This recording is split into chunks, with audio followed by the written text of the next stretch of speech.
Monsieur le Président, Comment vas-tu?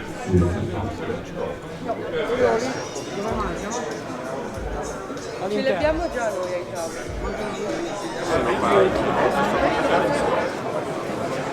Il y a quelques jours, mesdames, messieurs, est décédé l'un des plus grands écrivains contemporains, Milan Kundera. Et dans son roman « L'immortalité », Milan Kundera dit en substance « Notre mémoire n'est pas un film. Notre mémoire est une photographie. » Je crois que Milan Kundera a raison, mais il aurait pu ajouter que les films, le cinéma, à l'instar peut-être de tout autre art, mais peut-être plus que tout autre art, catalysent les souvenirs, les rappels, les met en perspective à travers les valeurs, les sentiments, les réflexions que le cinéma véhicule. Ainsi, si la mémoire n'est pas un film, le cinéma porte nos mémoires. Monsieur le Président de la Confédération, Monsieur le Président du Festival, Mesdames et Messieurs les représentants des autorités fédérales, cantonales, communales, Mesdames et Messieurs, chers amis, je ne sais pas si ceux qui, en 1948, ont partagé nos réflexions actuelles sur les relations entre la mémoire et le cinéma, ou s'ils étaient seulement portés par leur passion pour le 7e art et le désir de le faire largement connaître. Toujours est-il qu'après avoir récupéré les archives du film suisse qui se trouvait à Bâle pour les déplacer à Lausanne, ces pionniers ont lancé les fondements de ce qui constitue aujourd'hui une des plus belles collections cinématographiques au monde. On dit que la Cinémathèque se situe dans le top 10 des cinémathèques mondiales.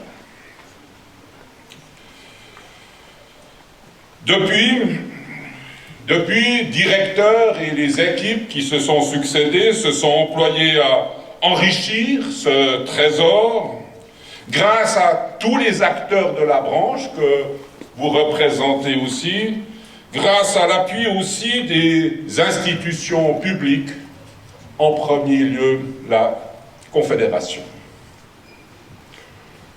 La Cinémathèque compte aujourd'hui une centaine de collaborateurs. Il déploie ses activités sur 5 sites dans les cantons de Vaud, Zurich et Lucerne. Après sa constitution en 1948, les principales étapes de son développement ont été son installation à Montbenon, au centre de Lausanne, puis l'ouverture des archives à Panta, en 1992, archives qui ont été considérablement agrandies, transformées et réinaugurées en quelque sorte en 2019. Et elle connaîtra tout prochainement une nouvelle étape significative de son développement avec l'ouverture du grand cinéma Le Capitole, entièrement renouvelé. Nous nous réjouissons de vous y accueillir toutes et tous dès la fin février 2024. Préserver, restaurer, valoriser, telles ont été, sont et resteront les missions principales de la Cinémathèque. Et compte tenu de l'explosion de la production cinématographique, je peux vous assurer, mesdames, messieurs, que c'est à la fois un travail de titan, mais aussi un travail de fourmi, un travail qui est accompli grâce à de nombreux partenariats, notamment vous qui êtes présentes et présents aujourd'hui. Je voudrais, en ma qualité de président du conseil de fondation, vous remercier de cet appui, vous adresser mes plus vifs remerciements pour votre engagement à mes côtés et exprimer aussi ma gratitude envers le personnel de l'institution qui a réalise et réalisera encore d'importants projets, notamment, nous sommes à bout touchant d'un important projet permettant de faciliter grandement l'accès à toute notre collection. Merci aussi à la Confédération, merci au canton de Vaud, merci au canton de Zurich, merci aux villes de Lausanne et de Zurich, merci aux universités de Lausanne et Zurich, merci à la Loterie Romande, merci aussi à Mémorial qui nous aide dans l'accomplissement de notre tâche. Je vais maintenant passer la parole à Monsieur le Président du Festival, Marco Solari, après quoi le directeur de la Cinémathèque, Frédéric Maire, lui succédera, puis à la fin, Monsieur le Président de la Confédération, le chef du département de l'Intérieur, le conseiller fédéral Alain Berset, après quoi je clôturerai la manifestation. Marco, tu as la parole.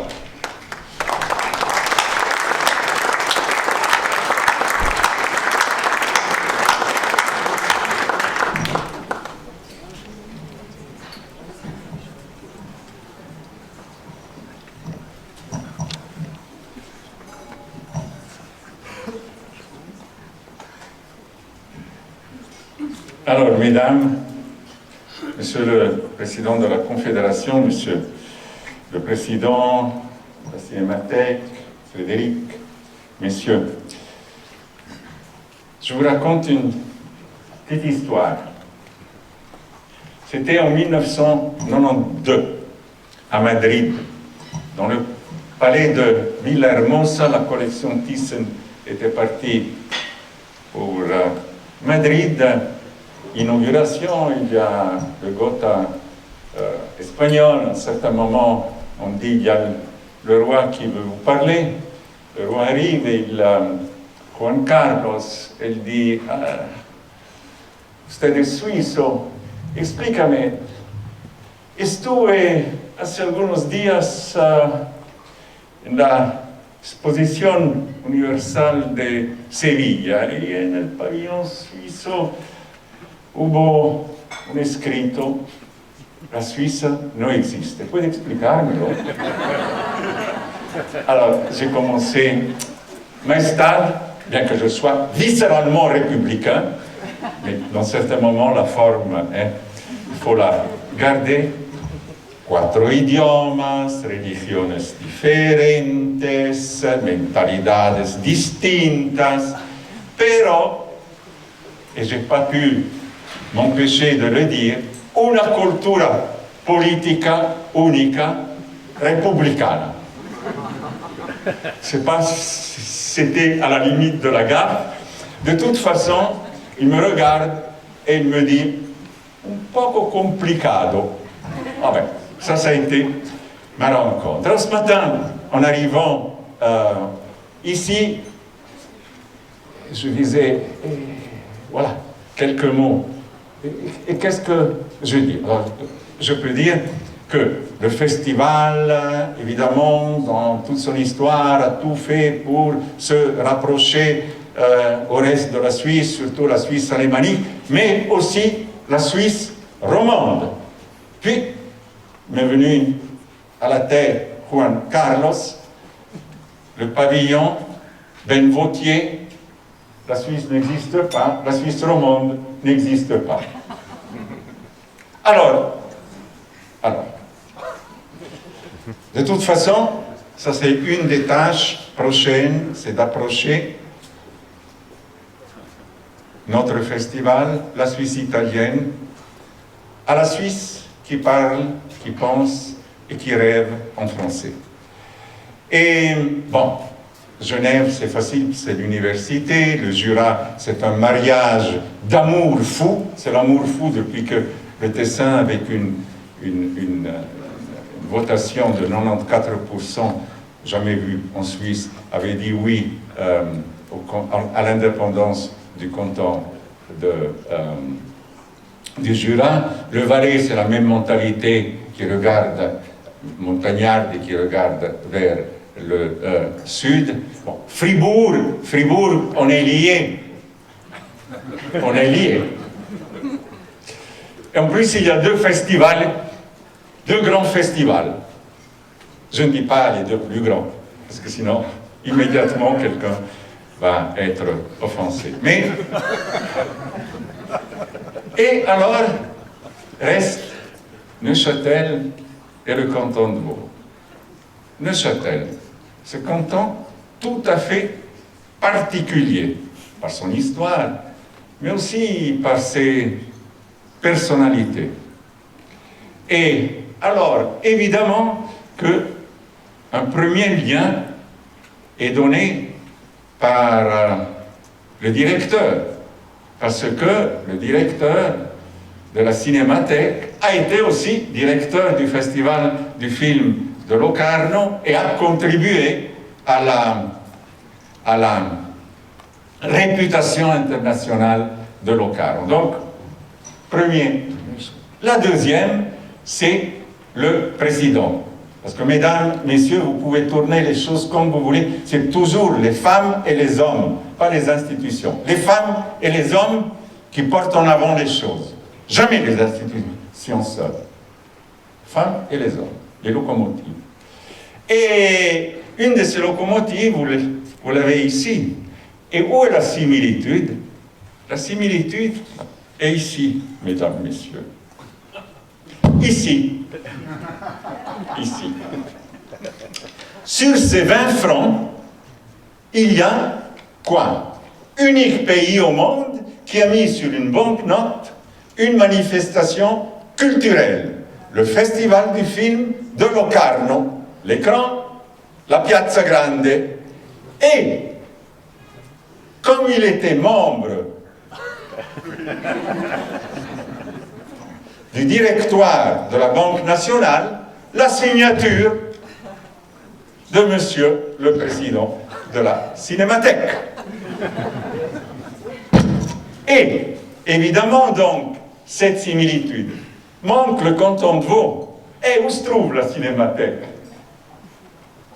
Et donc, le triangle est parfait.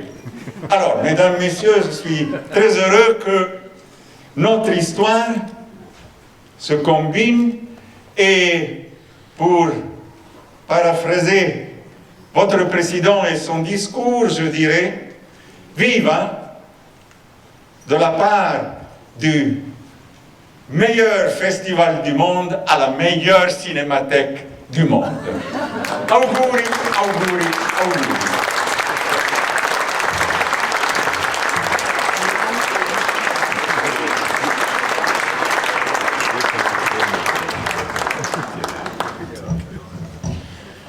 Grazie Marco, quella non ci avevo pensato, a quel legame con la banconota, quindi perfetto, perché volevo dire un paio di cose legate appunto al rapporto tra Locarno e la Cinémathèque suisse. Willkommen zum Alle, je vais parler en français bien évidemment, puisque ça a été dit, nous sommes installés beaucoup dans le canton de Vaud et que nous sommes neuchâtelois les deux, mais enfin voilà, peu importe, la Cinémathèque est une cinémathèque suisse, nationale, voire internationale, qui diffuse en effet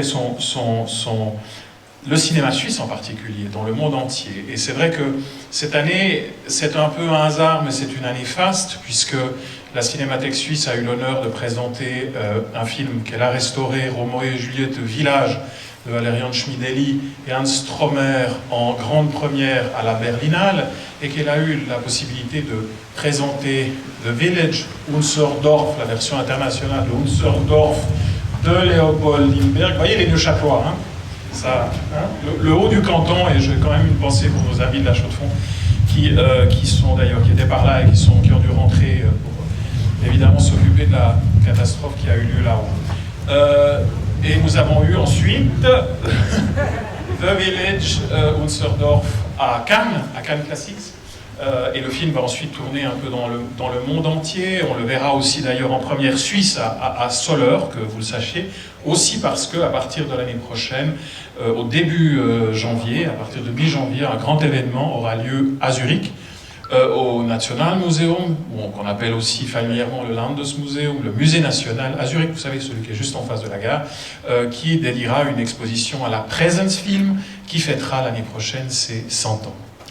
Bref, la Cinémathèque est très présente au niveau national et international, mais moi ce que je voulais évoquer là maintenant, c'est pas vous raconter son histoire, vous en trouverez tout le résumé dans cette brochure qui fait la part belle à nos archives photographiques, justement pour vous montrer la diversité de ces archives photographiques et iconographiques, mais plutôt dans ce lien historique, je n'avais pas pensé au biais, entre Locarno et la Cinémathèque suisse. Parce que là, il est un peu indirect, même si la première photo pour ce billet de banque a été faite quand j'étais directeur de Locarno et que j'avais dû maintenir le secret pendant très très très longtemps. Et après, j'ai su qu'ils ont refait une autre photo, donc c'est pas la même photo. Enfin, c'est un peu... Voilà, on a dû garder un secret qui a servi à rien, mais enfin, ça a mis du temps. Jean m'a tout expliqué par la suite. Voilà. En fait, oui, Locarno est né en 1946, nous, 2 ans plus tard. Après, si on calcule un peu bien... Locarno est né en 45, une année avant, à Lugano. Et nous, en fait, on est né en 43 à Bâle. Mais enfin, c'est toute une histoire que vous trouverez dans la brochure qu'on vous a distribuée. Mais en fait, les liens entre le festival de Locarno et la Cinémathèque suisse sont extrêmement forts depuis presque toujours. En 1958 a lieu la première exposition rétrospective du festival, en collaboration avec la Cinémathèque suisse, à la Sopracenerina, au premier étage, où là, ce bâtiment, vous savez, qui est juste à côté de la piazza, avec une grande exposition sur le cinéma suédois et un hommage à Ingmar Bergman programmé. Vous trouverez d'ailleurs une de ces photos dans la brochure. 2 ans plus tard, devinez quel cinéma est à l'affiche? Le Mexique. En 1960, il y a un numéro du Ciné-Journal qui le rapporte, avec une grande exposition de photographies sur le Mexique, organisée par la Cinémathèque, et une rétrospective du cinéaste ami de la Cinémathèque, Luis Buñuel. En 1992, c'est le cinéma suisse redécouvert, qui est créé par le directeur de l'époque, Marco Müller, pour justement, en collaboration avec Freddy Buach à l'époque, pour justement mettre en valeur les films restaurés par l'institution, pour mettre en valeur notre patrimoine cinématographique au sein de ce festival international. Freddy Buach puis Bernard Ullmann ont été très liés au festival, notamment dans la commission des programmes. Je rappelle quand même que Freddy Buach a co-dirigé le festival entre 1967 et 1970 avec Sandro Bianconi, et que, en plus, pour terminer, l'an dernier, les archives du festival dans leur ensemble sont partis, on a signé un accord, et sont partis pour aller à Panta, et c'est maintenant, en collaboration entre le festival et nous, que nous travaillons, et les universités, que nous travaillons sur ces gigantesques archives qui sont arrivées chez nous. Donc, pour nous, c'est un rapport, c'est presque la maison, ici. Locarno, c'est un peu notre maison. On est heureux que Locarno nous accueille pour nous permettre de fêter avec vous cet anniversaire important, avec d'ailleurs un dessin que certains ont peut-être reconnu, d'autres pas, qui est un dessin original de Hans Cerny, qui a été fait exprès pour la Cinémathèque suisse en 1950, à l'occasion de l'inauguration. 1950. Parce qu'en fait, l'association a été créée en 1948, mais la vraie inauguration avec du monde, avec des projections et un bal du cinéma au Palace ont eu lieu en 1950. Et c'est pour ça que Ernie avait créé ce dessin qui était en fait une affiche que nous avons exploitée. Notre travail, c'est celui de mettre en valeur, notamment de protéger, de préserver et de mettre en valeur le cinéma suisse, national. Nous le faisons maintenant évidemment avec des hautes technologies digitales, grâce au soutien de la Confédération et en particulier de notre ministre et président de la Confédération actuelle. Nous avons beaucoup été aidés pour intégrer le numérique dans notre dépôt de Panta et être en mesure d'accueillir pas seulement le cinéma du XXe siècle, mais aussi celui du XXIe. Et c'est pour ça que je suis très heureux que ce soir, on va présenter, demain soir, pardon, en deuxième partie de soirée sur la Piazza Grande, La Paloma de Daniel Schmidt, restauré par nos soins. Pourquoi? Parce que c'est un film clé de l'histoire de notre cinéma, qui est resté extrêmement peu visible, justement parce qu'il avait été tourné en 16 mm, qu'il n'y avait plus de copies de bonne qualité qui circulaient, qu'on a pu restaurer en collaboration avec Renato Berta, d'ailleurs, lié à ce territoire, et qui avait reçu le premier prix du cinéma tessinois. Daniel Schmidt, qui était comme par hasard un grand ami du festival, où il a présenté quasi tous ses films, où il a reçu un Léopard d'honneur à l'occasion de la sortie de Hors Saison, mais qui était aussi un très grand ami de Freddy Buach, et qui donc venait souvent à la Cinémathèque suisse. La Cinémathèque suisse aujourd'hui, enfin, à l'époque, en 1948, c'était 400 films. Aujourd'hui, c'est 85 000 films.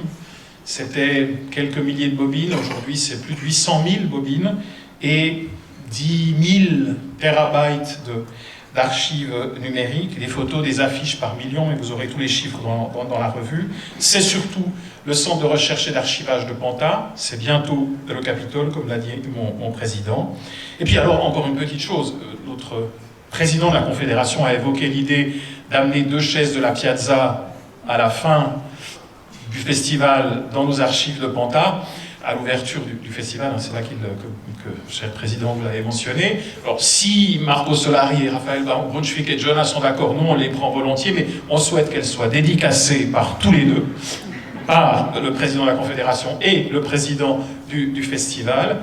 On les déposera dans nos archives précieusement, parce qu'on ne va pas vous laisser vous asseoir dessus, ça risque d'abîmer les signatures, et on vous accueillera volontiers dans notre petite salle de projection privée de Panta, où les sièges sont quand même, je dois bien l'avouer, un tout petit peu plus confortables. Merci à tous, merci, bonne fête, et j'ai l'honneur de passer la parole à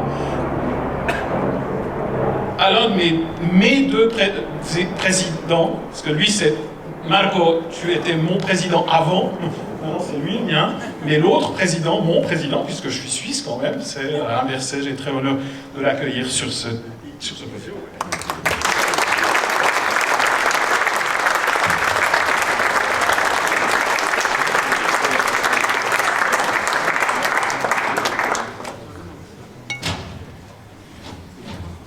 Voilà, monsieur le président de la Cinémathèque, monsieur le directeur, mesdames et messieurs, vous savez, quand on participe à un événement officiel, on ne sait jamais tellement à l'avance ce qui va être dit par les autres.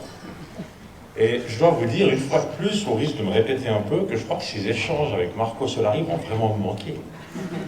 Parce qu'une fois de plus, il m'a inspiré avec ce rappel du tableau de Ben Vautier, « La Suisse n'existe pas ». Et en l'écoutant, je vagabondais dans ma tête, je me souvenais de l'espace Jean Tinguely, Niki de Saint-Phal à Fribourg, où j'étais il y a encore peu de temps. Et il existe là une image de Ben Vautier qui dit « L'art, c'est toujours la même chose ». Très approprié aussi pour le 7e art, peut-être. Et ça nous rappelle, et c'est extrêmement intéressant, ces deux phrases, la création et l'art est toujours le fruit de tensions. Il faut qu'il y ait une tension pour qu'il y ait une création, comme il faut qu'il y ait une différence de pression entre une région et une autre pour que le vent se forme. Et Ben a ce génie de réussir à créer une tension avec quelque chose de complètement plat. La Suisse n'existe pas. Et c'est une provocation qui nous fait réfléchir. L'art, c'est toujours la même chose. C'est une provocation plate créatrice. Donc merci Marco pour ça, ça m'a amené un peu plus loin dans mes réflexions sur la Suisse et sur l'art. Amis des 35 mm, amis des anniversaires, des 75 ans, j'ai eu l'occasion en 2022 de disserter sur les 75 ans du Festival de Locarno. Et cette année, en 2023, nous célébrons les 75 ans de la Cinémathèque suisse. Le problème, c'est que le premier est né en 1946, et la seconde 2 ans plus tard, mais maintenant j'ai des doutes, parce qu'il y a tellement de chiffres qui sont apparus en 1948. Et donc on a l'impression qu'entre 2022 et 2023, il s'est écoulé 2 ans, alors qu'il ne s'est passé qu'une année. Et en replongeant dans mes notes et mes modèles scientifiques et mathématiques de l'année passée, je me suis aperçu que le Festival de Locarno avait en fait bien 75 ans, mais 75 ans et 11 mois. Il y avait là naturellement une inquiétante liberté prise avec les mathématiques, mais on peut évidemment compter ou le mettre sur le compte de la fantaisie propre aux raconteurs d'histoire que sont les gens qui font du cinéma. Par contre, pour la Cinémathèque, en tout cas jusqu'à tout à l'heure, j'avais l'impression que le compte était exact, puisque 2023 moins 1948 égale 75. Et j'allais dire tant mieux, parce que nous n'avons plus là affaire à des gens qui font le cinéma, non, on a une toute autre catégorie. ce sont celles et ceux qui classent le cinéma, un travail d'archiviste qui exige le plus grand soin. Et donc, j'étais très heureux de savoir que les comptes étaient toujours exacts. Qu'il y a un respect de l'ordre numérique. Parce qu'imaginez, comment est-ce qu'on s'y retrouverait dans notre cinémathèque si on classait le film 1984 avant 1492 ? Pour le respect de l'ordre alphabétique, c'est beaucoup moins grave. Pour ce qui me concerne, la cinémathèque peut bien classer Z de Costa Gavras à bout de souffle de Godard, du moment que tous les films soient classés par ordre du plus récent au plus ancien. Je viens de vous parler de 1984, et ce film est sorti en 1984.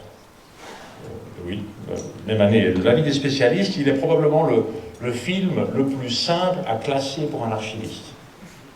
En revanche, le livre d'Orwell, lui, est sorti en 1948, le livre dont le film est l'adaptation. 1948, tiens, l'année même de la création de la Cinémathèque suisse. Et c'est intéressant, et ça tombe bien, les hasards quand même, ou pas des hasards peut-être, que sais-je, parce que le héros de ce livre, Winston Smith, est fonctionnaire au commissariat des archives. Et à ce titre, il est donc très bien placé, peut-être encore mieux Frédéric Maire d'ailleurs, pour s'interroger sur les problématiques liées à la conservation du patrimoine. Et il pose à ce propos d'excellentes questions, et notamment celle-ci. Celui qui contrôle le passé est-il aussi celui qui contrôle le futur? Vaste débat. Toujours est-il que la cinémathèque semble tout à la fois contrôler le passé et le futur. Le passé, ce sont bien sûr ces vieilles bobines chargées nuitamment dans un camion pour qu'elles soient tout d'abord déménagées de Bâle à Lausanne, entreposées, m'a-t-on dit, dans une ancienne centrale nucléaire. Le futur, eh bien, maintenant, ça c'était le passé, et le futur, c'est cet immense lieu de stockage doté des derniers outils technologiques pour parachever la numérisation des films et garantir leur préservation. Parce qu'on le sait, le temps est, avec l'air, le grand ennemi de l'argentique. Et donc l'histoire de la cinémathèque est bien celle de la maîtrise, oui, tout à la fois du passé et du futur. On pourrait même symboliquement résumer les choses en disant que grâce à elle, le cinéma en Suisse est passé en 75 ans d'une largeur de 35 mm à une longueur de 107 mètres. Je ne sais pas si tu sais ce que c'est, ces 107 mètres, c'est en fait la taille de ce joyau architectural qu'est le bâtiment de Panta, qui n'aurait, vous le savez bien, pas pu être construit sans le soutien de la Confédération. Et il fallait bien cela pour abriter 13 000, il fallait ces 13 000 mètres carrés pour abriter un patrimoine immatériel contenu sur un peu plus de 700 000 bobines. 700 000 bobines qui, dépliées, et ça aurait certainement plu à Georges Méliès, permettraient de faire 3 fois le voyage jusqu'à la Lune. Mesdames et messieurs, quel est l'homme qui, à notre époque, pourrait vivre sans féerie, sans un peu de rêve? Je viens de citer Georges Méliès, c'est une citation de Georges Méliès, et la mémoire entreposée à la Cinémathèque suisse n'est pas uniquement celle du cinéma. Elle est aussi celle de l'imaginaire. Elle est aussi celle des rêves qui se transmettent de génération en génération. Et cette mémoire ne doit pas, comme dans 1984, être effacée ou manipulée. Elle doit au contraire être sauvegardée, préservée, comme le voulaient ceux de 1948, Claude Emery et Freddy Buach, dont l'œuvre est aujourd'hui poursuivie par une équipe engagée à la Cinémathèque, par la présidence, par le conseil de l'institution, par la direction, qui sont les actuels porteurs de ce flambeau. Un flambeau qui se porte en toute sécurité, enfin on l'espère en tout cas, maintenant qu'on a pu remplacer le nitrate par le numérique. Longue et belle vie à la Cinémathèque, au 7e art, à l'art, celui qui est toujours la même chose, et aussi l'autre. Merci de votre attention, très belle journée.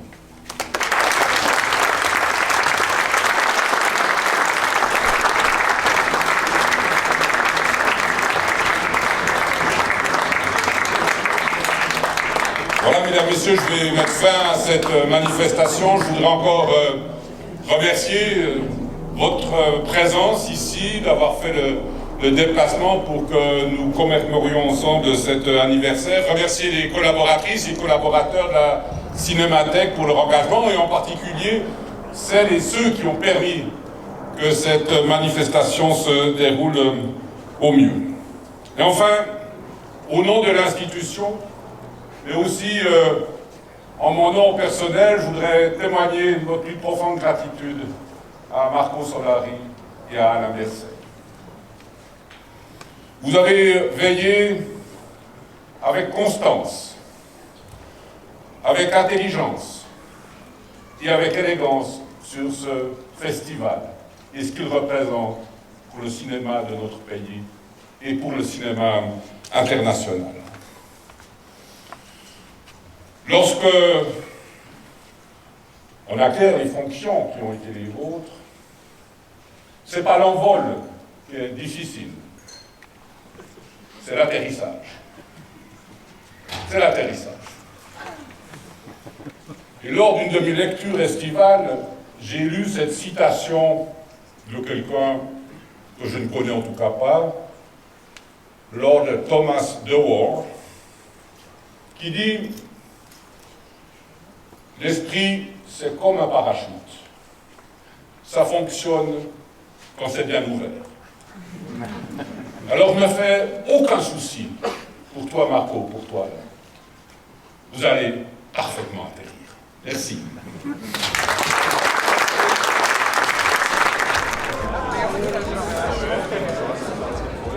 Non respirare, Ok, lasciate le piantine in giù. Allora, fammi là.